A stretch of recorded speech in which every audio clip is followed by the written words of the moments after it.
An elite squad of nano-enhanced soldiers join forces with the faction to put an end to 15 years of unnecessary bloodshed under the brutal dictator Sopot.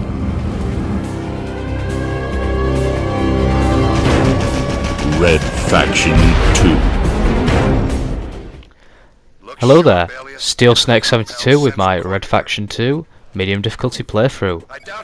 This is level 6 I believe, and this is a long one folks. This is a good 30 minutes, and this is a point in the game where the game sort of steps up. I've been talking about recently a lot about how it hits its stride and that, and this is a step up more in terms of difficulty, believe it or not. I think because this is a release in a time where games got harder as they went on, and you had to take the skills that you'd learned in the past levels and increase with the game. It's a theory, so I think it's called game flow or something, of like trying to hit a balance between a player's skill level and the difficulty.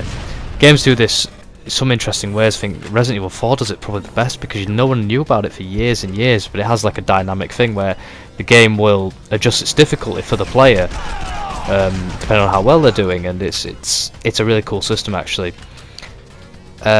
This game does it the old-fashioned way. It just makes things a hell of a lot harder as you get on, and yeah, this is a level you're going to feel it. I think this is a level that actually sums up this game very well. It kind of encompasses everything in it. It's also a cool level because this is when you're going to work with a squad, and this is the last time you're going to work with a squad before you get the betrayal. And I was thinking about again the similarities between this and Black Ops 3. And the shotgun, by the way, is the weapon of choice here, so we're going to be clearing out buildings. As I try and blow up the wall, but I get sort of like a Battlefield realization, modern Battlefield, that you can't do it, sadly.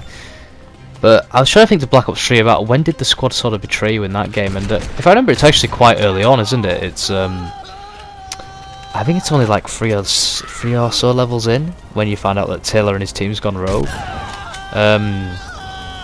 I suppose like Hendrix, who's your main guy in that game, I suppose he's sort of like Reptor in this.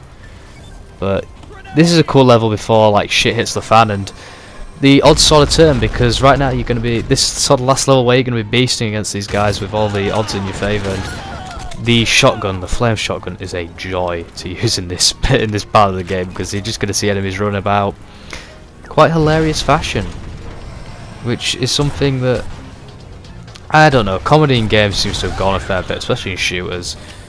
You know, you just used to get the stupid nature of it, sort of like the almost slapstick comedy in a sense. And Metal Gear was superb at that. It still even was in 5, that slapstick stealth, with just how daft it could be at times, stuff like the cardboard box and just the guard AI, and it's all intentional, and it adds to an interesting juxtaposition in that game, especially when the hard-hitting moments of the story kick in, because you don't see them coming and bang, they get you like that.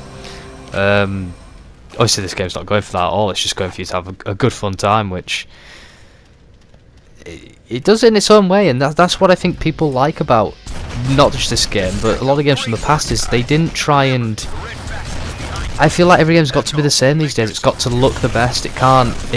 games I think are afraid to express themselves truly. They've all got to form as this category, because if you put out a demo at E3, you know, on the stage that it doesn't sort of conform with people's expectations or what they sort of expect of games, and doesn't meet the same quality and what they want, you're just going to get slated before you've even had a chance to prove yourself. And in today's market, that's just costly. You can't afford that, essentially. So you don't really get to see creative games like Red Faction 2 on the market, games that are willing to sort of like take a risk, especially in the shooters genre. People like to play it safe, which hopefully, you know, Wolfenstein and Doom can sort of turn that tide, because you know, the innovation that we got with COD 4 is very much run stale. The assault rifle is not a weapon of range, so go back to the trusty grenade launcher. And as I say, it's interesting. We just need change, don't we? Desperately in the shooter genre, but hopefully we get it. And when it comes to Wolfenstein 2, I've been thinking about what I could do with the channel. I think I could, in fact I will do a playthrough. That'll probably be on medium difficulty, I guess, first time through, and just...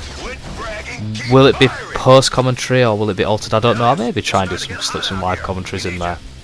I'm not entirely sure. It all depends, really, on what works best for me, because I much prefer post-commentary like this, because I can obviously, if I make a mistake, I can go in and edit it out, and I don't have to worry about it interrupting, and the volume, I can edit the volumes a lot easier when it's post.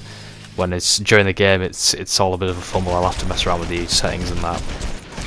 Not that that bothers me, I'd be fine to, but it's just easy to prepare a post commentary like this. You know, I can have talking points, which is it's a little harder to do when you're live. And obviously, when you're live, right now I don't have to focus on playing the game because I've done it. But when I'm doing it live, you guys know what I mean. It's difficult to do them all at once because it's harder to talk while you're playing than you'd believe. And next thing you know, you're doing a really good commentary, but you're not focusing on the game, and you're just getting killed all the time.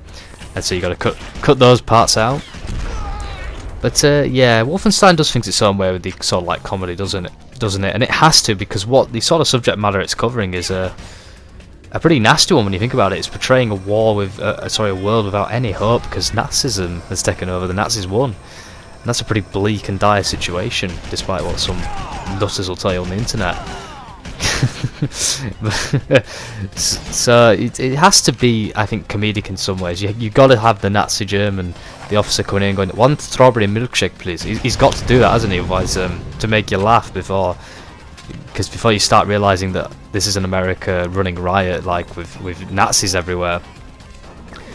Because I wonder about Wolfenstein 2. I'm going to do a bit of speculation because I don't watch gameplay demos anymore. I used to keep up a lot with games when they were coming out, but I find that to be so detrimental these days. A lot of it's to do with the release of Metal Gear Solid 5 and how close I followed that, and what a disappointment it ended up being for me. Not completely my fault for following the game, but obviously there was a lot of stuff that went down in Metal Gear Solid 5, and this just sums Red Faction up. I mean, look at it, it's just mad.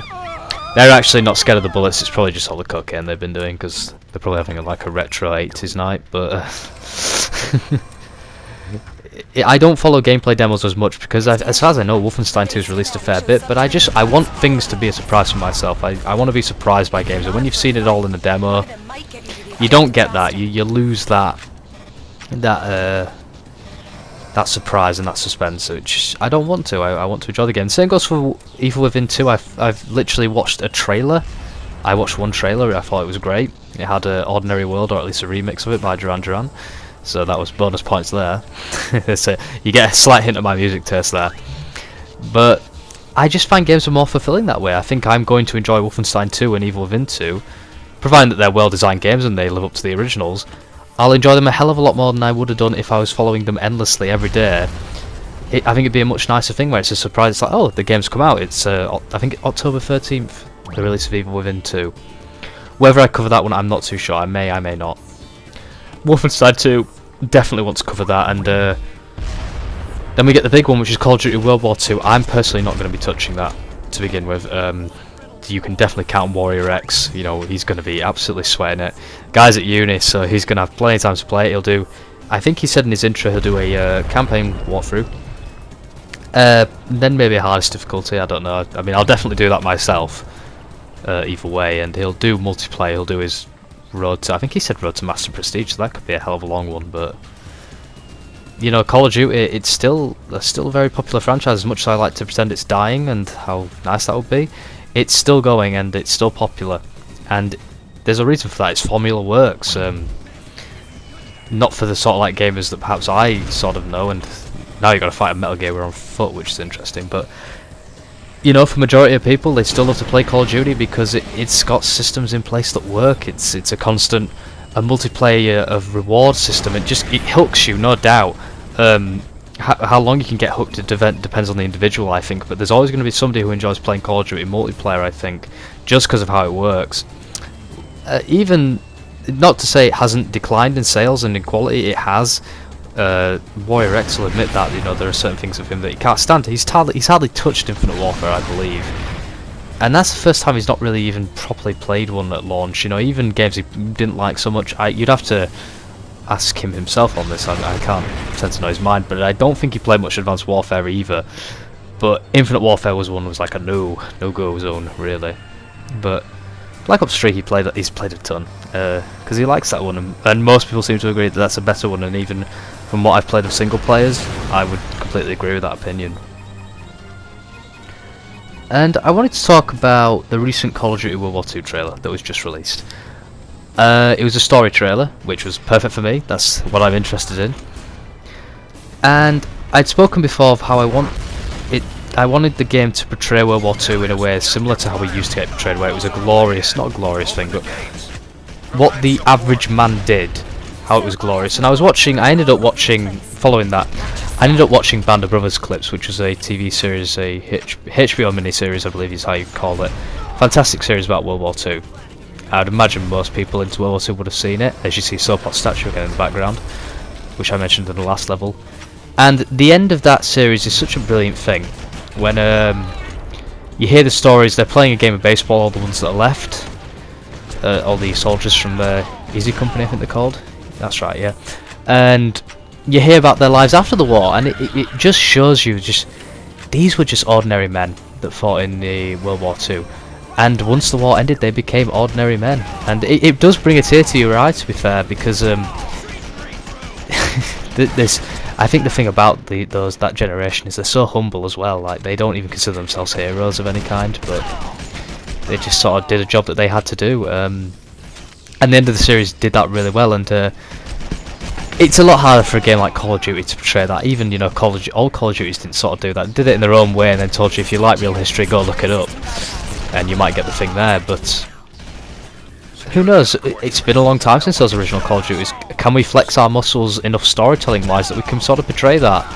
I'm just worried that they'll go down a really generic route, which could be hinted at from the trailer. We saw like some American prisoner of wars, I think, and then they were getting rid of their dog tags, or one of them was to show he's not a Jew or something.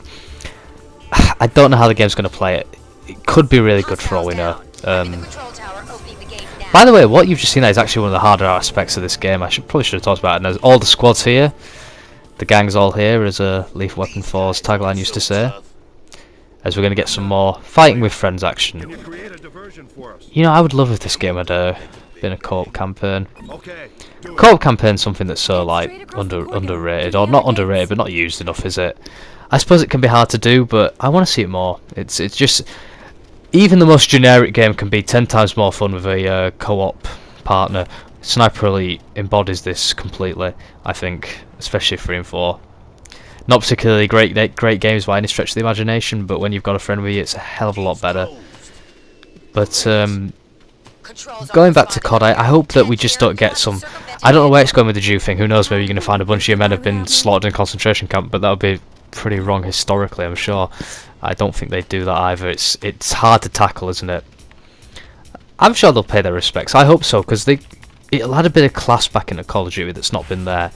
Because between that and like Infinite Warfare having Conor McGregor and Kit Harington in, I think this would add a bit more class to it, wouldn't it? And try and get a bit of respect and self-dignity back in the series, because it's lost it. Sort of, I think, sort of like the Modern Warfare 3 sort of era. Black Ops 1 as well, where it just became dumb popcorn entertainment. Which I wanted to talk about that phase. So Infinite Warfare, right, as I understand, had Kit Harington in and Conor McGregor. Now, at this point in 2016, especially at this point after the recent few Call of Duties, we can all admit Call of Duty has gone completely stupid, and my favourite grenades in this game. That's too funny. Some people may say I'm sick because I'm watching men burn, but hey, whatever. Whatever floats your goat, as they say. Floats your boat, rather. What am I about? Never mind. Back to Kit Harington and Conor McGregor. My favourite subject. Call of Duty was in a stupid point, so why not do stupid stuff with them? You've got Conor McGregor. You're telling me you don't even have a quick time fist fight with him in space with no gravity, like a James Bond flick? And when I say a James Bond film, I mean like Roger Moore style. Where was, like, at least when you go, oh yeah, Infinite Warfare was stupid, you wouldn't go, it was boring. You'd say, oh yeah, what about that fist fight with Conor McGregor? Even if it was quick time event, at least, you know, you've got a UFC champion there. Like, everyone knows who Conor McGregor is, especially now after Floyd Mayweather. You know, he's cool. And Kit Harington, Game of Thrones, why couldn't we have had like a fight, like some kind of sword fight? As dumb as it would have been, a sword fight in space and like cracking his helmet open or something. But and people say, what, that is the stupidest thing you've ever said, SteelSnake.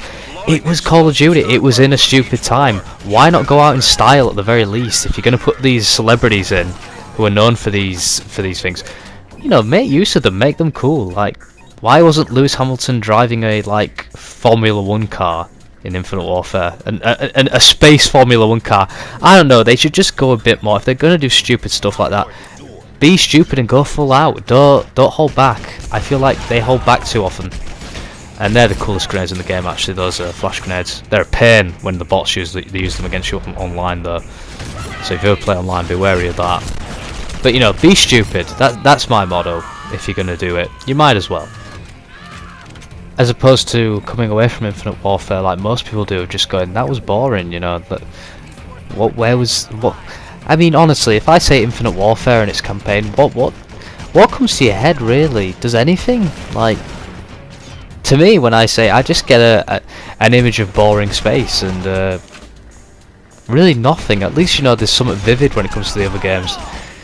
You know, Advanced Warfare sort of did this a bit better, didn't it? As the best gun in the game comes back, and you'll notice it now points enemies at locations out to you and gives them a health bar, which is a very cool and very welcome addition. But you'll notice that even in Advanced Warfare, they got Kevin Spacey because of House of Cards. I think, yeah, Sean, yeah, it will have been. But and at least they use him. You know, he's in every bloody scene, and he's like always being. He's being very Frank Underwood just without his southern charm, which is a bit of a downgrade to be fair, but at least they used him, you know, and people, you know, you say Advanced Warfare, people remember and they sort of smile when you sort of mention Kevin Spacey, or they put their head in their hands. It's either one of the two reactions. You know, and Ghosts is similar. I don't think people remember Ghosts, do they? They remember the dog, just because of how laughable that was. And don't spend too much time dawdling here because, yeah, you don't have long. You got to get running. You do get a timer, thankfully, and this is the best cutscene of the game. Don't ask me. You can literally watch that cutscene in the what-you-call-it. You can watch that cutscene whenever you want, just in the menu, and it's quite funny to just because I think the cutscene's name is "Oh shit." Which is fair enough, it's to the point, isn't it? And we're now coming up to a point in the game which is something that's been building up to now for some time, and that is the battle armor that we've been facing, what I keep referring to as Metal Gears. You're finally going to get to drive around in one of these things, and it's pretty cool. It's yeah, it's not bad actually. I want to say it's a disappointment, but it's not. To be fair to it, it's quite good. It's better than something you see, I think, nowadays.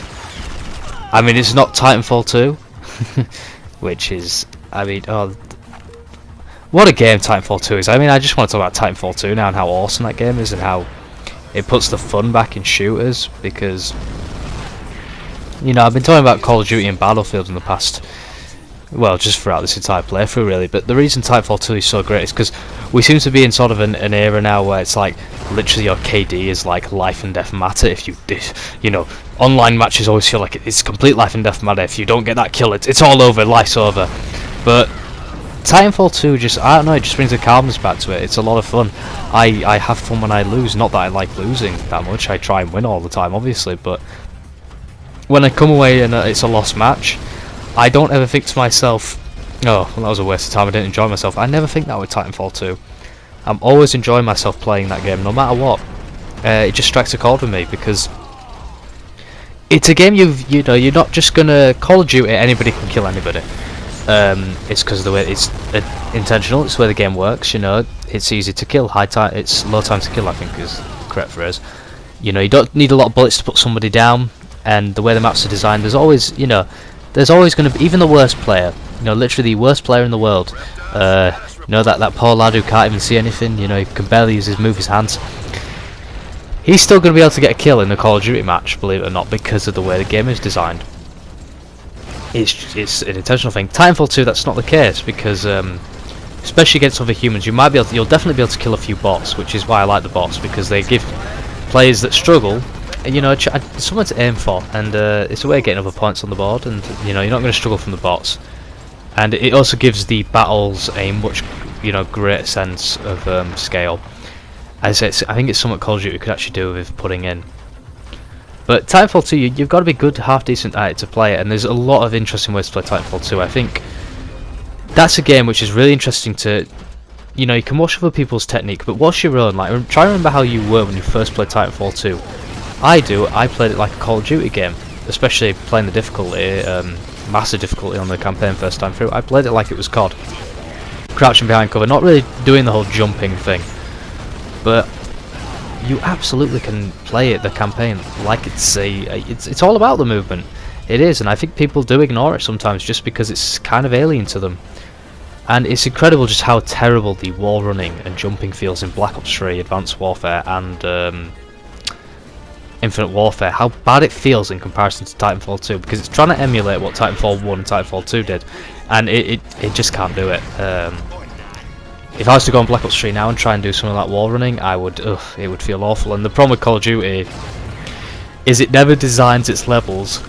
Oh, sorry, I'm just yawning there. It never designs its levels for you to be able to do effective running and wall running. As I get tricked by a guy here. Over here. I'm with the red faction. I'll lead you to soap opera.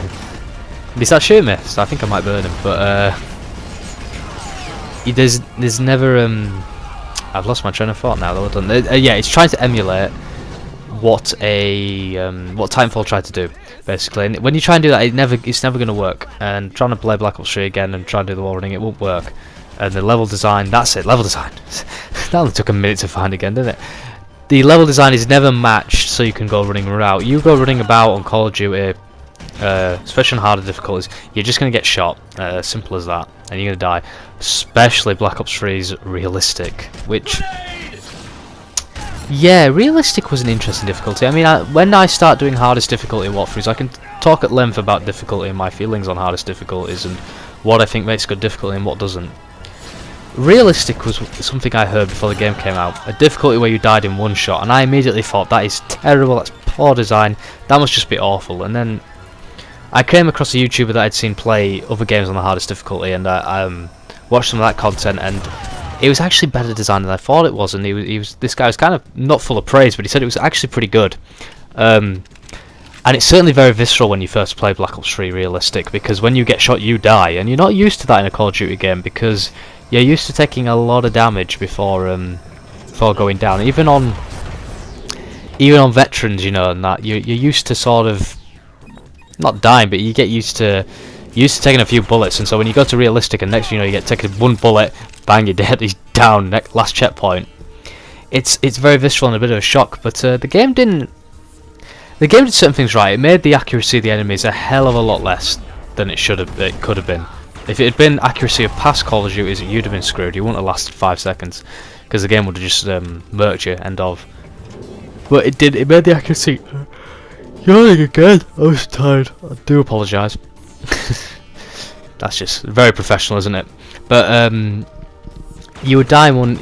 You know, the accuracy wasn't up to snuff, thankfully, from other games. You'd be just dead in an instant. But the checkpoints. The way it works is if you die very quickly in a game, I believe that you should not lose much progress. It should be a balance act. You know, if the time it takes to kill you should reflect how much progress you're going to lose. So you couldn't have a game like Resident Evil 1, for instance. That game would not work if you were to die in one zombie bite, would it? The way the game works is you have, on medium difficulty, you got to take a few good zombie bites before you even got to start close to worrying about your health. And then that's how it should be. So for realistic, really in Black Ops 3, checkpoints should be very frequent, but they're so buggy. That game has such buggy checkpoints, and sometimes they're brilliant. I say half the time they are brilliant. Your checkpoints are exactly what you need them to be. But other times they're terrible, and they ask you to play so much stuff again. And when you die in one bullet, it's really not fair. It's a difficulty that I've played through with BBFS-WARRIORX, you know, before. And we didn't really struggle for the first few levels. It's definitely a difficulty that is a lot easier with a couple of people. But it does get harder. Like, I think it's a level in Yemen, I think it is, where you got to plant these like drills in the ground. That we got stuck on for a while, and I was getting pretty frustrated actually. It was a bit of a pain. It was probably the only point in the game where I actually got annoyed. The rest of it was pretty smooth sailing. The last level didn't really. No, the last level was fine actually. I tell you, the last checkpoint in Black Ops 3 though, I'm realistic, because I've done it on solo since. That is the worst. And the worst thing about Black Ops 3, I think, is definitely the end, the campaign.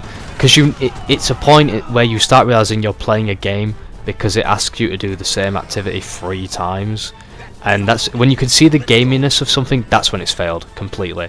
That is a complete and utter failure in game design, and you don't even really want to do it because it's just a mesh of all the past levels you've been through. It's really not fun. It's a really bad way to end what has been a pretty solid game. It's quite sad actually, but the last checkpoint, you've got to do this whole section obviously without getting shot, so you're constantly on the edge of your seat. You do it, and then you got to do this swimming, and you got to dodge all these mines, and I managed to do it thankfully first time, at least the mine part.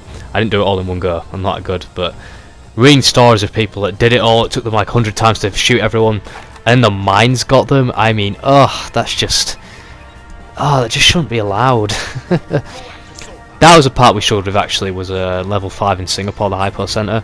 Getting out of there with all those mines, I think what happened is we tend to, if somebody got downed in the water because you didn't have enough breath, you'd let them go, and there was 3 of us at that point for that little bit, and it was like whoever, everyone try and make it to the top of the water, because if one person makes it, the whole of, it completes the level for you.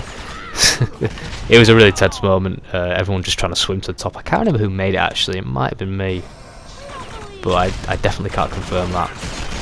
And this is a part of the game I do like, because you're actually chasing Sopot here, and you can actually see him. It's very similar to the first game where you chase Capek through the tunnels, and You'll have to wait for it. it's an interesting moment because the first half of this game, it's very much focusing on Sopot, but he's such a generic person. He's literally like, they might as well just had Hitler, to be honest with you. He's just, all he's done is like, he's Chancellor of the Republic or something. It's very Star Wars prequel like language. And he's basically just made these nano experiments. I don't even know what his plan is with this rocket. I don't even know what he's going to blow up. Is he going to blow up himself? Is he going to blow up the Earth? Is that even a bad thing? Is the Earth even worth saving at this point? I don't know. Just blow up the bad guys. And you can hear the dialogue from the main menu in this part. So if you spent a lot of time in those menus, you'll definitely know what he's saying here. It's generally really generic patriotic nationalist rubbish of like, oh, the glory of the Commonwealth. I mean, who knows, maybe the Commonwealth wasn't that bad, and we're finally going to meet Sopot, and I'm going to shut up for this cutscene because it's quite hilarious actually, how dated it is.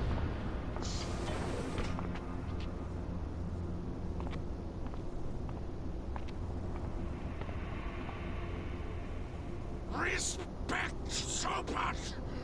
Fear Sopot! Sopot is your master!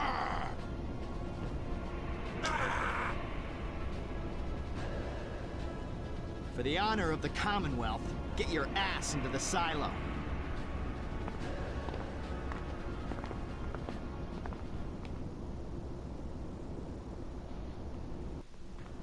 Jesus. What legendary voice acting from Alias. Can't imagine if a Russian soldier walked on Hitler. I can't imagine Hitler in his bunker saying to a Russian soldier, fear Hitler, respect Hitler, he is your master. Probably wouldn't have gone down like this, but I do love this kill. This is pretty funny actually. You got the big red button, you don't press the red button, but press it anyway, and I love his little run.